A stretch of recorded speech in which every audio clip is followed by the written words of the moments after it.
রাত্র বাজে 10টা, সবাই মিলে একসঙ্গে বাইরে গেলাম। বাইরে গিয়ে ক্যামেরাটা অন করলাম। এখন আমরা একটু ভিডিও করব। আমার পেছনে দাঁড়িয়ে আছে আমার শাশুড়ি মা, আমার মাও আছে, আমার মা গেছে আমার মামার ঘরে, আমার বড় মশাই গেছে মাকে ডাকতে। আর এদিকে দেখো আমার ছেলে এত রাতে বাইরে মানে আমাদের গেটের সামনে রাস্তায় বসে আছে। তো তোমরা দেখতেই পাচ্ছ তার হাতে একটা বক্স আছে। এই বক্সটা কিসের বক্স অবশ্যই তোমরা ভিডিওতে দেখতে পারবে। তো পুরো ভিডিওটা দেখো, ভিডিওটা স্ক্রল না করে সবাই দেখতে থাকো ভিডিওটা, আশা করি তোমাদের ভালো লাগবে। আর তোমরা বুঝতেই পারছো বক্সটাতে কি থাকতে পারে। তো দেখো সে এক জায়গা থেকে নিয়ে আরেক জায়গায় নিয়ে রাখছে। খুব এক্সাইটেড হয়ে আছি সবাই যে বক্সটাতে এখন আগুন ধরানো হবে। তোমরা দেখতেই পারছো বক্সটাতে কি সুন্দর করে কি হয় সবটা দেখবে। আমরা আশা করি ভালো হবে বক্সটাতে আগুনটা দিলে। তো তোমরা বুঝতেই পারছো বাজিটা ফাটানো হবে। আমার বরমশাই ডিউটি থেকে আসছে, তারপর একটা বক্সের বাজি এনেছে, বক্স বাজি। তো এটাতে অনেকগুলা বাজি থাকে, ওইগুলা ফাটবে, সবটি আকাশে গিয়ে ফাটবে।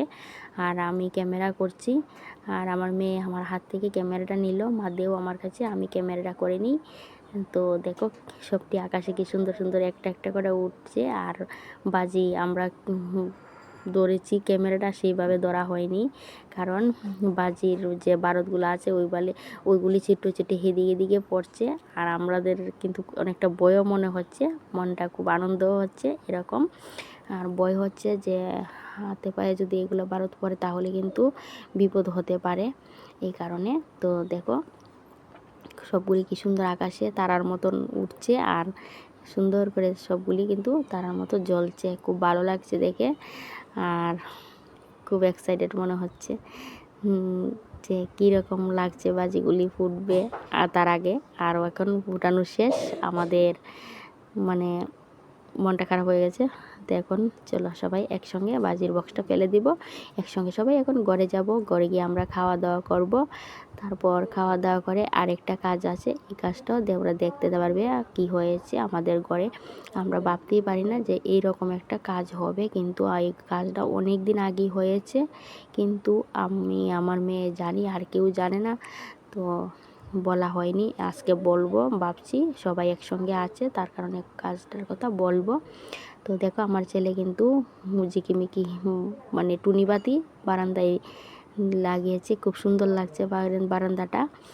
তো এখন আমরা ঘরে যাই, গিয়ে আমি ভাত একদম বেড়ে রেখেছি আর খাওয়া হয়নি এই বাজিটা ফাটানোর জন্য। এখন আমরা সবাই একসঙ্গে মিলে বসে খেয়ে নেব।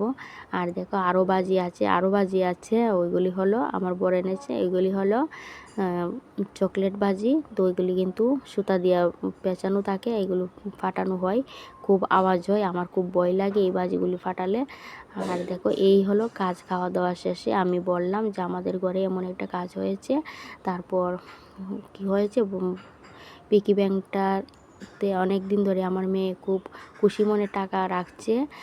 আর এই পিকি ব্যাংকের টাকা রাখার পর আমরা টাকা রাখি, কিন্তু পিকি ব্যাংকটা ভরেই গিয়েছিল, আর বেশি বাকি ছিল না, ভরেই গিয়েছিল। কিন্তু এখান থেকে কে যেন টাকা কিছু সরিয়ে নিয়েছে, একটু ভাঙা ছিল পিকি ব্যাংকের মুখটা, যেদিকে টাকাটা রাখা হয় এই জায়গাটাতে ভাঙা ছিল। তারপর আমরা খুব টেনশনে আছিলাম যে এরকম একটা কাজ হয়েছে, পিকি ব্যাংকটা ভেঙে ফেলবো। তারপর ভেঙে ফেলেছি, আমার বর ভেঙেছে, ভাঙার পর দেখো মাত্র এই কটা টাকা হয়েছে, কিন্তু এইটা কটা টাকা হবার কথা না, টাকা আরও বেশি হবার কথা। আমরা ভাবতেই পারিনি যে এমন একটা কাজ হবে। তো পিকি ব্যাংকটা পুরোটি ভাঙা হয়েছে। 100 টাকার নোট কিন্তু বেশি রাখা হয়নি, সবটি 500 টাকার নোট রাখা হয়েছে। টাকা অনেক হবার কথা, কিন্তু এই কটা টাকা হবে কিছুতেই ভাবতে পারলাম না। তো কিছু করার নেই, যা হবার তো হয়েছে। নিজের চোখে যদি কাউকে না দেখি তাহলে অবিশ্বাস করা যায় না, ঠিক না অবিশ্বাস করা। তো কাউকে অবিশ্বাস করছি না, কিন্তু এরকম একটা কাজ হয়েছে, এটাই হলো বাস্তব। তো আরেকটা পিগি ব্যাংক আছে, ওই পিগি ব্যাংকটাও এখন আমরা ভেঙে ফেলবো, কারণ আমার বর বলছে ওটাও ভেঙে ফেলো, এটাতে টাকা রাখার কোনো দরকার নেই, থাক। তো এটাও ভেঙে ফেললাম। দেখতেই পারছো পিগি ব্যাংকের ভিতরে এই কটা টাকাই আছে, এটা টিকিয়েছে আছে, এটাতে বেশি টাকা রাখা হয়নি। তো ভিডিওটা কেমন হয়েছে